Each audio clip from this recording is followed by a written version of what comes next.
بسم اللہ الرحمن الرحیم۔ السلام علیکم۔ بعض علماء نے فرمایا کہ جو شخص ان 6 چیزوں کا خیال نہیں کرتا وہ 6 چیزیں بھی نہیں پا سکتا۔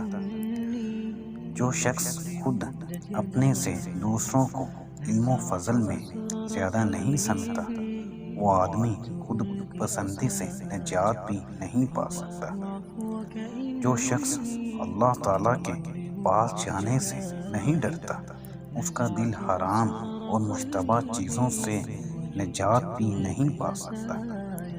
جو شخص مخلوق سے امیدیں نہیں توڑ سکتا وہ آدمی لالچ سے نجات بھی نہیں پا سکتا۔ جو شخص اپنے کاموں کی نگہبانی نہیں کر سکتا وہ آدمی دکھاوے سے نجات بھی نہیں پا سکتا۔ جو شخص دل کی حفاظت کے لیے اللہ تعالیٰ سے مدد نہیں مانگ سکتا وہ آدمی حسد جیسی بیماری سے نجات بھی نہیں پا سکتا۔ جو شخص اللہ تعالیٰ سے نہیں ڈرتا وہ زبان کی لغزش سے محفوظ بھی نہیں رہ سکتا۔ اللہ حافظ۔